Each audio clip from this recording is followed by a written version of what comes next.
Le 25 novembre 2024, Douglas O'Regan publie Piller, la technologie nazie chez Johns Hopkins University Press. Le National Interest écrit « L'Amérique a systématiquement volé la technologie de guerre allemande. Mais il n'y a pas eu que l'Amérique.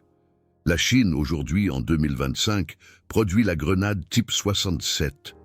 Regardez sa conception. Un manche, une tête métallique. Exactement comme la grenade à manche allemande M24 de 1915. 110 ans plus tard. Identique. L'Union soviétique l'a copiée en 1930 sous le nom de RGD-33. La Chine a copié la copie soviétique. La Corée du Nord a copié la copie chinoise de la copie soviétique. 4 générations de copies. Tout est basé sur une conception allemande datant d'il y a 110 ans. Aujourd'hui, je vais vous montrer la lignée technique documentée de 1915 à 2025. Imaginez, nous sommes en mars 1915. Front de l'Ouest, Ypres, Belgique. Des soldats britanniques, dans les tranchées, lancent des grenades Mills, sphériques, poids 680 grammes, portée maximale 15 mètres. C'est la réalité. Vous ne pouvez atteindre l'ennemi qu'à 15 mètres. Mais votre propre zone de fragmentation atteint 20 mètres. Cela signifie que si vous lancez, vous devez immédiatement vous baisser. Votre propre grenade vous met en danger. Puis, en mai 1915, les Allemands débarquent avec quelque chose de complètement différent. La grenade à manche modèle 1915. Les soldats l'appellent le casse-patate. Un manche en bois de 30 cm de long. Une tête métallique contenant de l'explosif. Poids 600 grammes, plus léger que la grenade britannique. Mais la portée de lancer, 30 à 40 mètres, 2 fois plus loin, ce n'est pas une petite amélioration, c'est une révolution. La physique est simple. Prenez une balle, lancez-la. Votre poignet lui donne de l'énergie, peut-être 15 mètres. Maintenant, prenez un marteau avec un long manche.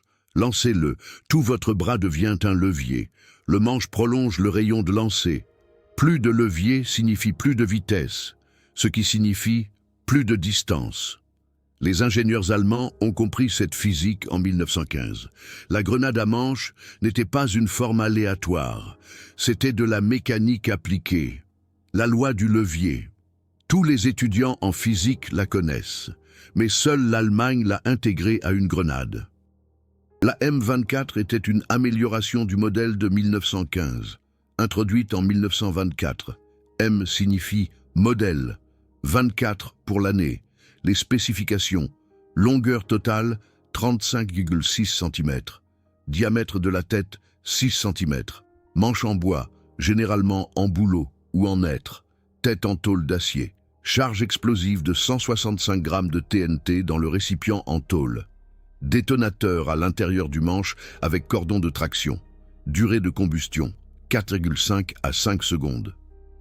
Zone de fragmentation, rayon de 10 à 15 mètres, mais la portée de lancer pour un soldat moyen, 30 à 40 mètres. Les lanceurs entraînés atteignaient 50 mètres. Comparez cela aux grenades alliées en 1939. La grenade britannique Mills, 680 grammes, 15 mètres de portée. La grenade américaine MK2 Ananas, 600 grammes, 15 à 20 mètres. La grenade française F1, 600 grammes, 15 mètres. La RG-42 soviétique, 420 grammes, 25 à 30 mètres. Seule la RG-42 s'approchait des performances allemandes. Pourquoi? Parce que les soviétiques avaient déjà copié la forme à manche en 1930 avec la RGD-33. Ils avaient compris, les Allemands avaient raison. La production de la M24 a commencé en 1924 et s'est poursuivie jusqu'en 1945. Production totale estimée, 75 à 80 millions d'unités. Ce n'est pas un chiffre approximatif. Les archives allemandes de production de guerre le documentent. Rien qu'en 1944, 30 millions d'unités. Par mois, 2,5 millions. Par jour, 80 000. Chaque minute, 55 grenades à manche sortaient des usines allemandes. Le coût de production par unité, 0,40 Reichsmark en 1924, tombé à 0,28 Reichsmark en 1944 grâce à la production de masse. Cela correspond aujourd'hui à environ 2 à 3 euros. Bon marché, simple, mortel. La conception était d'une simplicité géniale. Le soldat dévissait la tête métallique. À l'intérieur se trouvait une bille de porcelaine au bout d'un cordon. Il tirait dessus brusquement. La bille brisait un allumeur à friction. L'allumeur activait une charge de retard. 4,5 secondes. Le soldat lançait. La grenade volait. Impact. Explosion. 165 grammes de TNT détonnent à 6900 mètres par seconde. La tête métallique se déchire en des centaines d'éclats. L'onde de choc tue jusqu'à 2 mètres. Les éclats tuent jusqu'à 10 mètres. Effet de blessure jusqu'à 25 mètres. Mais il existait une deuxième variante. La grenade fumigène 39, même conception de manche, mais au lieu de TNT, générateur de fumée. Et une troisième, la grenade d'entraînement, tête noire au lieu de grise, pas d'explosif, seulement un pétard. Les soldats s'entraînaient avec le poids réel et la vraie mécanique de lancer, sans danger. C'était un entraînement au combat systématique. Aucune armée alliée ne disposait de grenades d'entraînement comparables en si grand nombre. L'effet psychologique était immense. Les soldats britanniques et américains ont rapporté « le bruit était unique ». Une grenade Mills lancée émet un léger sifflement. Une grenade à manche émet un bruit plus grave, rotatif. Le manche agit comme une ailette de stabilisation de vol. La grenade vole de manière plus stable, plus droit, plus prévisible. Cela signifiait que les soldats allemands atteignaient plus souvent leur cible. Rapport britannique de Monte Cassino en 1944, les lanceurs de grenades allemands avaient un taux de réussite de 30 à 40% supérieur à celui des lanceurs alliés. Ce n'était pas seulement un meilleur entraînement, c'était un meilleur outil. La portée de lancer a fondamentalement changé la tactique. Avec 15 mètres, vous devez être très près de l'ennemi. Vous vous exposez à un danger extrême. Avec 40 mètres, vous attaquez à une distance plus sûre. Vous pouvez lancer par-dessus des obstacles, dans les fenêtres au 2e étage, par-dessus des murs, dans les trappes de chars de plus loin.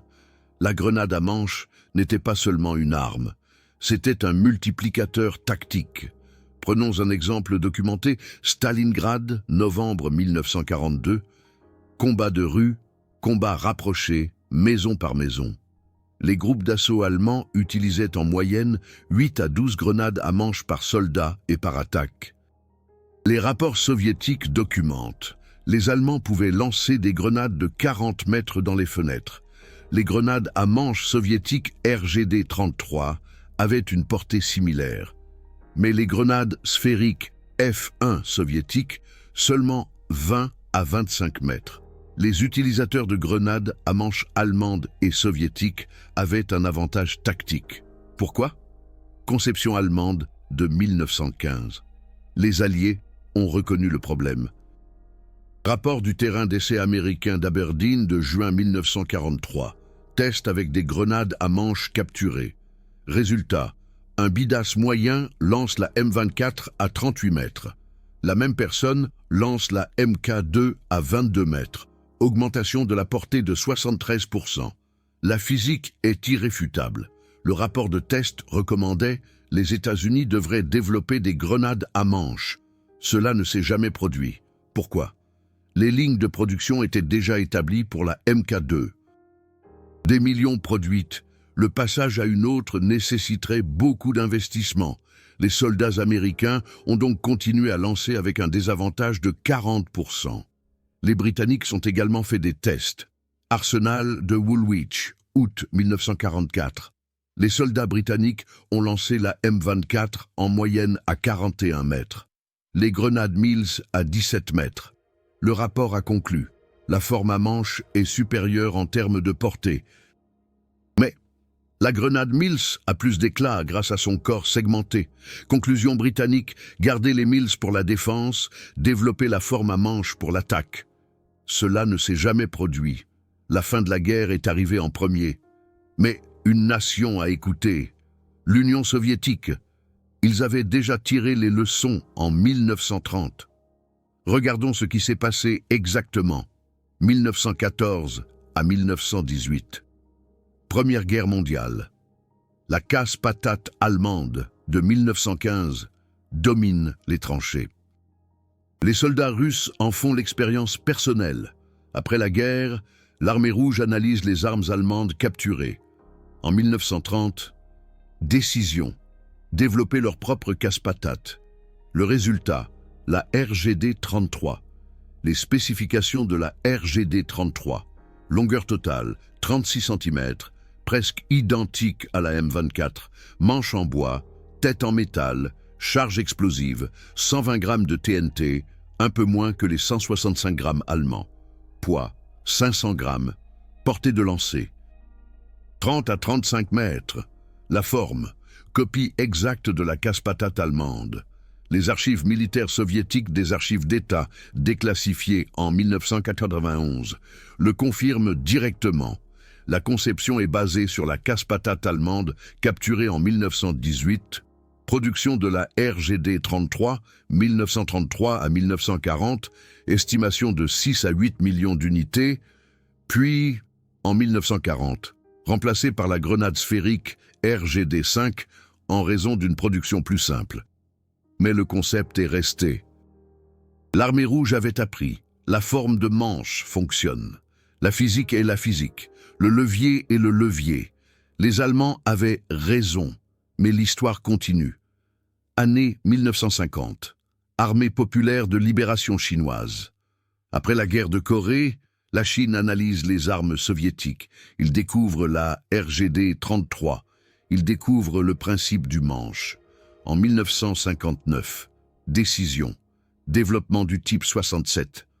Regardez les spécifications. Longueur totale, 33 cm.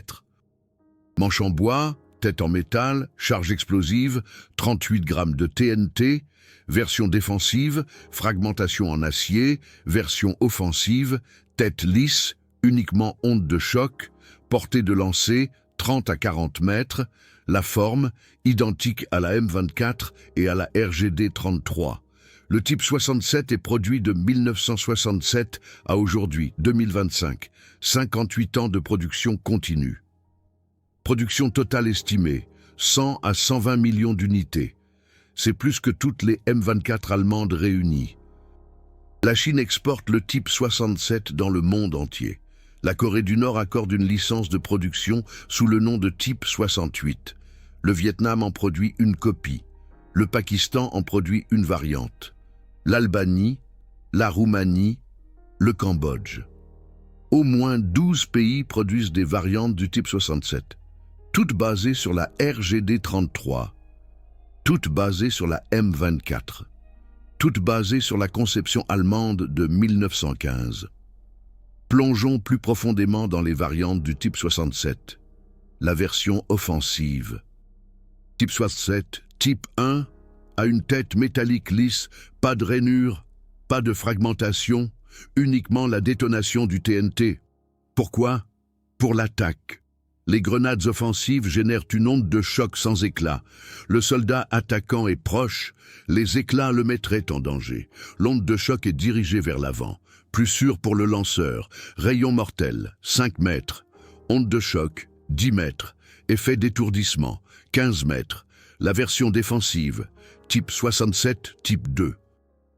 A des rainures à l'extérieur de la tête métallique, comme un ananas, point de rupture préfabriqué.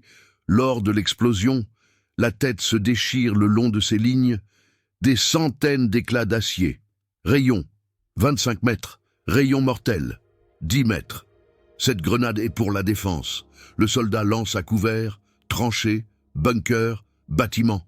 Les éclats touchent les attaquants. Le défenseur est protégé. C'est un concept identique à la casse-patate allemande de 1915. Variante offensive contre défensive. La Chine n'a pas seulement copié la forme. Ils ont copié toute la philosophie tactique. Utilisation au combat documenté du type 67, guerre du Vietnam, 1965 à 1975. l'armée nord-vietnamienne et le Viet Cong ont utilisé environ 5 à 8 millions de type 67. Les rapports de combat américains mentionnent constamment les stick-grenades. Bataille d'Ia Drang, novembre 1965. La NVA a lancé des types 67 à une distance de 40 mètres dans les positions américaines. Les grenades M26 des BIDAS américains n'atteignaient que 30 mètres. Inconvénient tactique. Opération Cedar Falls, janvier 1967. Combat de tunnel. Le Viet Cong préférait les variantes offensives du type 67. Pas d'éclat dans l'espace limité. Uniquement l'onde de choc. Efficace et sûre pour ses propres troupes dans les tunnels. Afghanistan. Invasion soviétique. 1979 à 1989. Les soviétiques ont fourni des grenades sphériques RGD-5 au gouvernement afghan. Les Moudjahidines les ont capturées. Mais la Chine a fourni des types 67 aux Moudjahidines via le Pakistan. Les rapports de la CIA, déclassifiés en 2019, documentent 2 à 3 millions de types 67 livrés de 1980 à 1989. Les Moudjahidines les préféraient, portés de lancers de 40 mètres depuis les positions de montagne vers les convois soviétiques en contrebas. Avantage tactique en terrain montagneux. L'altitude plus l'effet de levier du manche équivalent à une portée extrême. Certains rapports mentionnent des lancers de 50 à 60 mètres depuis les falaises. Guerre civile syrienne, 2011 à aujourd'hui. Diverses factions utilisent le type 67. Exportation chinoise des années 1970 et 1980, stockée dans des dépôts syriens. L'armée syrienne libre en a capturé des milliers. ISIS en a capturé des milliers d'autres. Les IPG kurdes ont reçu de nouvelles livraisons de Chine via des canaux irakiens. Les vidéos de combat montrent le type 67 à Alep, Homs, Raqqa. Combat urbain, grenades lancées depuis des bâtiments dans les rues. La forme de manche permet de lancer autour des coins, balancer le manche. La grenade vole dans la direction souhaitée. Les grenades sphériques roulent de manière incontrôlée. Les casse-patates volent avec précision. Guerre civile au Myanmar, 2021 à 2025. Le gouvernement militaire de Tatmadaw utilise le type 67 fourni par la Chine. Les groupes rebelles ethniques produisent leurs propres copies dans des usines de la jungle. Casse-patates improvisés, tubes en PVC comme manche, boîtes de conserve comme tête, poudre noire comme explosif, copie primitive, mais le principe fonctionne. Le levier est le levier. Même les casse-patates improvisés atteignent 25 à 30 mètres. Plus que les grenades sphériques improvisées avec 15 à 20 mètres, la physique allemande de 1915 se valide dans les usines de la jungle en 2025. Comparons les schémas de fragmentation. Grenade allemande, M24. La tête métallique se déchire de manière irrégulière. Éclats de différentes tailles, pièces de 10 à 200 grammes, imprévisibles, mortelles mais inefficaces. Version défensive du type 67, rainure préfabriquée, éclats de taille constante, pièces de 2 à 5 grammes. Prévisible, mortelle et efficace. La Chine a amélioré l'original allemand. La fabrication moderne permet la précision. Résultat, le type 67 défensif a 30% plus d'éclat pour le même poids de métal. Les Allemands auraient pu le faire en 1944 s'ils avaient eu la capacité de production. Ils ne l'avaient pas. La Chine, en 1967, l'avait. Comparaison des méthodes de production. M24 en 1944, manche en bois tournée sur un tour, tête en métal estampée et soudée, TNT coulé à la main. Détonateur assemblé à la main, intensif en main-d'œuvre, 12 heures de travail pour 100 grenades, type 67 en 1975, manche en bois fraisé à la machine, tête en métal pressé en une seule étape, TNT coulé à la machine, détonateur assemblé automatiquement, 2 heures de travail pour 100 grenades, efficacité sextuple, même grenade, production plus moderne, type 67 En 2025, ligne entièrement automatisée, manche en matériaux composites plastiques, moulés par injection. Tête en métal soudée par robot, TNT dosé par ordinateur, détonateur assemblé par des machines, 0,3 heures de travail pour 100 grenades, 40 fois plus efficace qu'en 1944. Cela explique pourquoi la Chine a pu en produire 120 millions. L'économie de guerre allemande en 1944 en a produit 30 millions avec des efforts énormes. L'économie de paix chinoise en 2025 en produit 120 millions en passant. Mais la forme est identique. Manche plus tête. 110 ans inchangé. Cela prouve bien une chose. Le design était optimal. Si on produit pendant 110 ans sans modification fondamentale, c'est que l'original était parfait. Les matériaux modernes ont changé les méthodes de production. La fabrication moderne a augmenté l'efficacité. Mais la physique, elle, est restée la même. Le principe du levier fonctionnait en 1915 et il fonctionne toujours en 2025. Les Allemands comprenaient la physique mieux que tous les autres. Parlons un peu de l'ironie de la situation. L'Allemagne invente la casse-patate en 1915 et perd la Première Guerre mondiale en 1918. Le traité de Versailles interdit beaucoup d'armes, mais le concept, lui, persiste. En 1924, la République de Weimar développe la M24 pour la Reichswehr, une armée de 100 000 hommes, limitée par Versailles. Malgré cela, ils conçoivent la meilleure grenade à main du monde. En 1933, les nazis prennent le pouvoir et commence la production de masse de la M24. De 1939 à 1945, c'est la Seconde Guerre mondiale. 75 millions de M24 sont produites. L'Allemagne perd encore. En 1945, les Soviétiques et les Américains capturent des millions de casse-patates. Le centre d'essai d'Aberdeen les teste, Kubinka les teste aussi.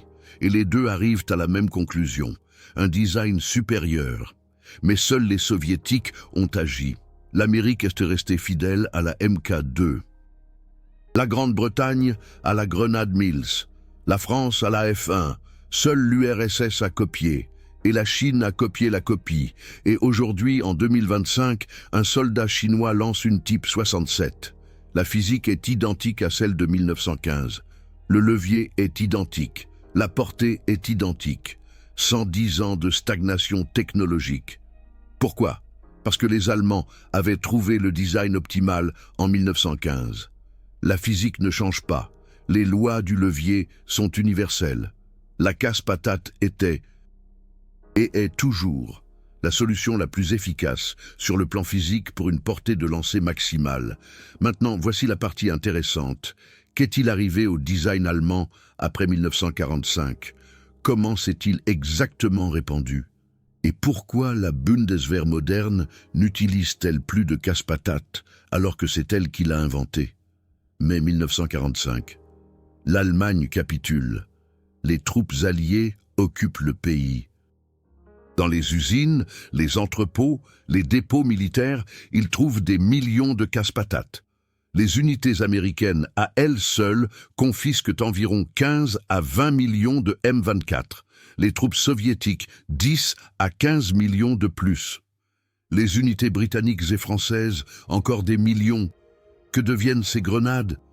Opération Paperclip, programme américain visant à recruter des scientifiques et des technologues allemands.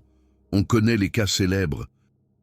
Werner von Braun et la technologie des fusées, mais c'était beaucoup plus large. La Joint Intelligence Objectives Agency a établi des listes. La CIOS, Combined Intelligence Objectives Subcommittee, a catalogué les armes allemandes. La FIAT, Field Information Agency Technical, a rédigé des rapports. Pour les casse-patates, le CIOS Report Gisfendu 105. Titre German Stick Grenade, Design and Production Methods, 78 pages, publié en septembre 1945, déclassifié jusqu'en 1973. Que contenait ce rapport? des instructions de fabrication complètes, des spécifications des matériaux, les types de bois, les alliages métalliques, les formulations d'explosifs, la mécanique des détonateurs, les taux de production, la ventilation des coûts, les procédures de contrôle qualité, tout. Les Américains ont copié tout le savoir-faire allemand, mais ils n'ont jamais produit leur propre grenade à manche. Pourquoi pas? Standardisation de l'OTAN. En 1949, l'OTAN est fondée, année 1950, effort pour standardiser l'équipement. Grenades à main, débat entre manche et sphère, position américaine, la grenade sphérique MK2 est la norme, position britannique, la grenade Mills, position française, la F1, position allemande. Nous aimerions bien récupérer la M24. Décision de l'OTAN. Le type sphérique devient la norme. Pourquoi? Transport et stockage. Une grenade sphérique est compacte. Un bidas en porte 6 à 8 dans ses poches et à sa ceinture. Une casse-patate est longue, difficile à porter. Maximum 3 à 4 par bidas. L'OTAN a privilégié la compacité à la portée. Mais regardez les chiffres. Grenade standard moderne de l'OTAN, M67 américaine, poids 400 grammes, portée de lancer 30 à 35 mètres. Attendez, c'est la même portée que la M24. Comment est-ce possible?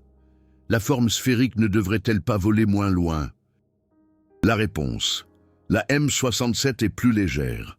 400 grammes au lieu de 600 grammes pour la M24 ou 680 grammes pour la Mills. Un poids plus léger compense l'absence de levier. La physique ne change pas. Pour atteindre une portée de 35 mètres avec une forme sphérique, ils ont dû réduire le poids de 33%. L'Union soviétique a choisi une voie différente. Ils avaient la RGD-33 de 1930. Ils savaient que la forme à manche fonctionnait. Mais ils avaient aussi un problème. La production. Une grenade à manche nécessite du bois, du travail des métaux, des filetages. Une grenade sphérique est plus simple. Coulage, remplissage, scellement. En 1940, ils ont introduit la RGD-5, forme sphérique. Mais ils ont conservé le concept de la RGD-33 pour des applications spéciales. Grenade offensive RGN, tête lisse, uniquement la pression. Grenade défensive RGO, fragmentation. Les deux avec des manches optionnelles pour une portée de lancer plus longue. Conception modulaire. Utilisez le manche si vous avez besoin de portée. Retirez-le si vous avez besoin de compacité. La Chine a observé les deux. Les grenades sphériques de l'OTAN, les grenades modulaires soviétiques. En 1959, ils ont pris une décision, forme à manche pure, la type 67. Pourquoi? La doctrine de l'armée populaire de libération était basée sur une infanterie massive, des millions de soldats, capacité de transport limitée. Ils avaient besoin d'armes simples, bon marché et efficaces. La type 67 répondait à tous les critères. Coût de production, 50 cents USD équivalent en 1967. Aujourd'hui, peut-être 2 $. Manche en bois provenant d'arbres locaux. Tête en métal en acier recyclé. TNT provenant d'une chimie simple. Portée de lancer 40 mètres. Parfait pour les besoins chinois. De 1967 à 1980, la Chine a produit environ 50 millions de types 67. Exportation vers la Corée du Nord, le Vietnam, le Cambodge, le Laos, le Pakistan, l'Albanie, la Roumanie, divers pays africains. Guerre du Vietnam. Le Viet Cong et la NVA ont utilisé la type 67. Les soldats américains ont rapporté. Charlie lance plus loin que nous. Grenade américaine M26, 25 à 30 mètres. Type 67, 35 à 40 mètres. Encore une fois, la forme à manche avait l'avantage. 52 ans après l'invention allemande. Mais voici la plus grande ironie. En 1956, la Bundeswehr est créée. L'Allemagne de l'Ouest est réarmée, membre de l'OTAN. Ils ont besoin de grenades à main. Choix logique.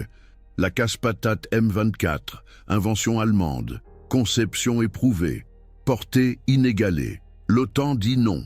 Ils doivent utiliser la DM51 standard de l'OTAN, forme sphérique, poids 465 grammes, portée de lancer 30 à 40 mètres. L'Allemagne utilise la DM51 de 1956 à aujourd'hui. Ils ont inventé la grenade à manche en 1915. Ils l'ont perfectionnée en 1924. Ils en ont produit 75 millions. Et maintenant, ils achètent des grenades sphériques parce que l'OTAN l'exige. Pendant ce temps, la Chine produit toujours la Type 67 en 2025. Même forme, même physique, même principe allemand de 1915. L'estimation, la Chine a produit environ 100 à 120 millions de Type 67 de 1967 à 2025. Cela dépasse la production allemande de M24 de 50%. Une copie d'une copie surpasse l'original. Pas en innovation, mais en endurance. Parlons de l'utilisation moderne. Où les grenades à manche sont-elles encore utilisées aujourd'hui? Myanmar. Guerre civile de 2021 à 2025. Les forces gouvernementales utilisent la Type 67 chinoise. Les rebelles utilisent des copies faites maison. En Afghanistan, les talibans possèdent des milliers de Type 67 datant de l'ère soviétique. Encore opérationnels après 40 ans. Incroyable. À la frontière Pakistan-Inde. Les deux camps utilisent des variantes de la Type 67. En Corée du Nord, on estime que 20 à 30 millions de Type 68 sont stockés.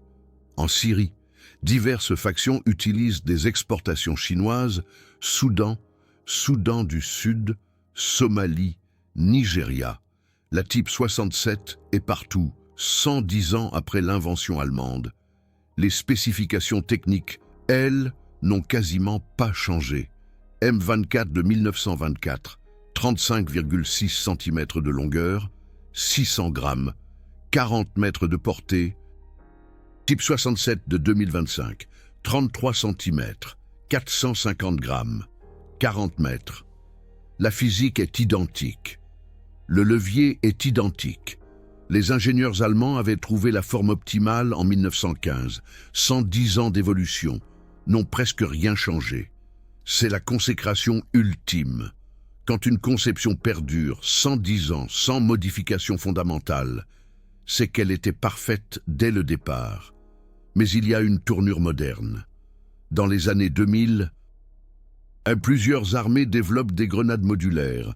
La ALCETEX OG-107 française, un corps sphérique avec manche amovible. On utilise la sphère pour la compacité, on ajoute le manche pour la portée, le meilleur des deux mondes. Ce n'est pas nouveau. Les Allemands avaient la grenade fumigène 39 avec manche amovible. Les Soviétiques avaient le système RGN-RGO. Mais les versions modernes sont plus raffinées. ALCETEX annonce 40 mètres de portée avec le manche. Sans le manche, portable de façon compacte, ce qu'il n'avoue pas, c'est que c'est le principe allemand de 1915, avec du marketing moderne. Quelques faits sur la production globale. M24, l'originale allemande, 75 à 80 millions d'unités, de 1924 à 1945, RGD 33. La copie soviétique, 6 à 8 millions, de 1933 à 1940. Type 67. La copie chinoise, 100 à 120 millions, de 1967 à 2025. Type 68 nord-coréenne, on estime 20 à 30 millions.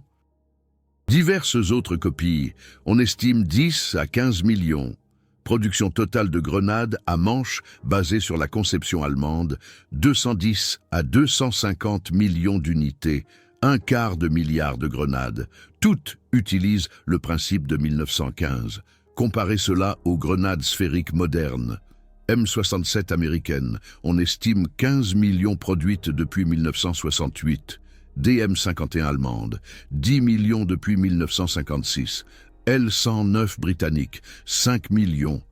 RGD5 soviétique, 50 millions. F1 française et copie, 30 millions. Production totale de grenades sphériques, environ 110 à 130 millions.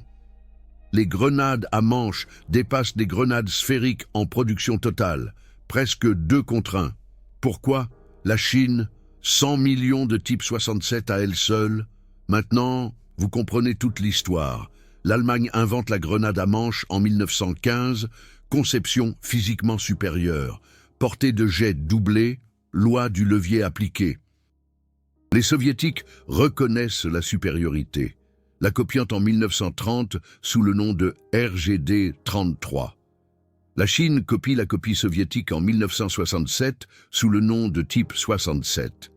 En produit 100 millions en 58 ans, exporte dans le monde entier. Corée du Nord, Vietnam, Pakistan, Afrique, Moyen-Orient, partout. On voit la type 67, partout. On voit la conception allemande de 1915. Pendant ce temps, l'Allemagne elle-même n'utilise plus de grenades à manche. La standardisation de l'OTAN l'a forcé à adopter la forme sphérique DM51. L'ironie est parfaite, ils ont inventé la meilleure grenade à main de l'histoire. En ont produit 75 millions, ont perdu 2 guerres. D'autres ont copié leur conception, en ont produit 250 millions. L'Allemagne rachète maintenant des grenades sphériques. Elle paye pour une technologie inférieure, parce que l'OTAN l'exige. C'est l'exemple ultime de taking Nazi technology. Ce n'est pas seulement l'Amérique, le monde entier a pris, seule l'Allemagne ne l'utilise plus. Ces vérités techniques ne sont pas que de l'histoire, c'est de la physique, des lois du levier, de la mécanique du lancer. Chaque fois qu'un soldat en Birmanie lance une type 67, il utilise l'ingénierie allemande de 1915. Chaque fois que les talibans en Afghanistan utilisent des grenades à manche, ils confirment que les Allemands avaient raison. La physique est universelle. Les bonnes conceptions perdurent. 110 ans en sont la preuve. Si vous appréciez cette documentation technique, si vous voulez comprendre comment l'ingénierie allemande a façonné le monde moderne, pensez à utiliser SuperThanks. Ces recherches sont fastidieuses. Rapport CIOS de 1945, document d'archives soviétiques déclassifié en 1991, statistiques de production chinoise, rapport de test d'Aberdeen. Ce ne sont pas des chiffres aléatoires, c'est de l'histoire documentée. Votre soutien aide à préserver ces vérités. Analysons les résultats finaux. Pourquoi la grenade à manche a-t-elle survécu 110 ans? 3 raisons. Première raison, la physique. La loi du levier signifie qu'un bras plus long signifie une plus grande portée. C'est invariable. Deuxième raison, la simplicité. Manche en bois, tête en métal, explosif, détonateur, 4 composants, production simple, faible coût. Conception robuste. Troisième raison, l'efficacité. 40 mètres de portée donnent un avantage tactique. Les soldats qui lancent plus loin survivent plus longtemps. L'évolution favorise la survie. Les grenades à manche survivent. Les armées modernes choisissent la compacité plutôt que la portée. C'est une décision stratégique, pas technique. M67, DM51, L109. Toutes les grenades OTAN modernes atteignent 30 à 35 mètres. C'est acceptable. Mais la type 67 atteint 40 mètres de façon constante. Les lanceurs entraînés atteignent 45 à 50 mètres. C'est 30 à 40% de plus. Au combat, cela signifie vous touchez l'ennemi avant qu'il ne vous touche. C'est décisif. Considérez l'avenir. Les armées vont-elles revenir aux grenades à manche? Probablement pas. Les conceptions modulaires comme Alcetex sont un compromis. Sphère plus manche, optionnel. Mais cela montre que le principe est valide. Si vous avez besoin d'une portée maximale, ajoutez un manche. Si vous avez besoin de compacité, retirez-le. L'Allemagne a inventé le concept en 1915, 110 ans plus tard. Il revient comme une innovation. Ce n'est pas une innovation, c'est une redécouverte. Quelques derniers chiffres, coût de production. La M24 en 1944 coûtait 0,28 Reichsmark, soit environ 2 à 3 € aujourd'hui. La type 67 en 2025 coûte environ 2 à 3 dollars à produire. Identique. La M67 moderne coûte 30 à 40 dollars à produire, 10 fois plus. Pourquoi?